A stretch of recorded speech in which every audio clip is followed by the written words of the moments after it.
সম্মানিত অংশগ্রহণকারী, জাতীয় বিশ্ববিদ্যালয়ের সিলেবাসভুক্ত আইসিটি বিষয়ক অনলাইন প্রশিক্ষণ কোর্সে আপনাকে স্বাগত।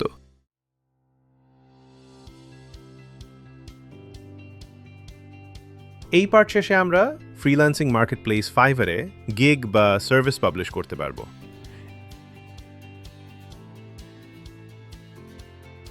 এই কোর্সের পূর্ববর্তী পাঠে আমরা গিগ কি সে সম্পর্কে ধারণা লাভ করেছি। এখন আমরা দেখব ফাইভারে কিভাবে গিগ পাবলিশ করতে হয়। প্রথমে ফাইভার অ্যাকাউন্টে লগ ইন করতে হবে। এরপর মাই বিজনেস মেনু থেকে গিগস অপশনে ক্লিক করতে হবে। এখানে আমরা নতুন একটি গিগ তৈরির ইন্টারফেস দেখতে পাবো। এখানে গিগ টাইটেল ফিল্ডে যে ধরনের সার্ভিস দিতে চাই সেই অনুযায়ী একটি পেশাদার এবং আকর্ষণীয় শিরোনাম লিখতে হবে। যেমন কোনো একটি ব্র্যান্ডের জন্য লোগো বানানোর গিগের ক্ষেত্রে লেখা যেতে পারে, I will design a modern, minimalist and professional logo for your business. এরপর ড্রপ ডাউন মেনু থেকে কাজের ধরন অনুযায়ী সঠিক ক্যাটাগরি এবং সাব ক্যাটাগরি সিলেক্ট করি। যেমন এক্ষেত্রে আমরা গ্রাফিক্স ডিজাইন ক্যাটাগরি এবং লোগো ডিজাইন সাব ক্যাটাগরি নির্বাচন করব। তারপর গিগ মেটাডেটা ফিল্ডে লোগোর বৈশিষ্ট্য অনুযায়ী লোগো স্টাইল, লোগো টাইপ এবং ফাইল ফরম্যাট অপশন সিলেক্ট করব। এবার সার্চ ট্যাগস ফিল্ডে সার্ভিসের ধরন অনুযায়ী 4 থেকে 5টি কিওয়ার্ডস দিতে হবে যেন ক্লায়েন্ট সহজে গিগটি খুঁজে পায়।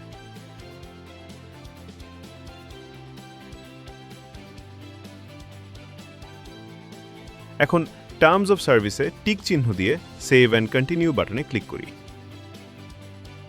এবার স্কোপ এবং প্রাইসিং ইন্টারফেস থেকে প্যাকেজের নাম, ডেলিভারি টাইম, প্যাকেজ মূল্য নির্ধারণ সহ অন্যান্য প্রযোজ্য ফিচারগুলো নির্বাচন করে সেভ এবং কন্টিনিউ বাটনে ক্লিক করি।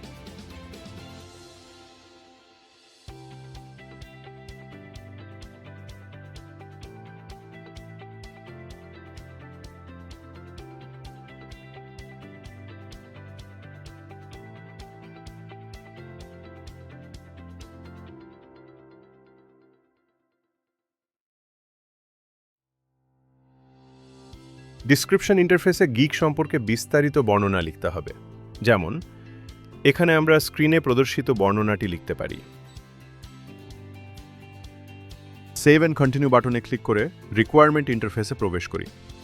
ক্লায়েন্টের কাছ থেকে কোনো কিছু জানার দরকার হলে এখানে অ্যাড করা যেতে পারে। যেমন এখানে ডাইমেনশনস অফ লোগো সম্পর্কে জানতে চাওয়া হয়েছে।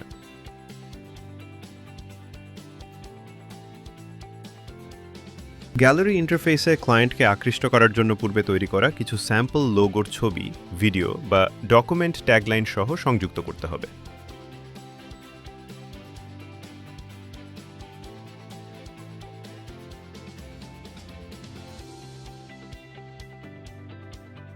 সবশেষে পাবলিশ গিগ বাটনে ক্লিক করে গিগটি পাবলিশ করি।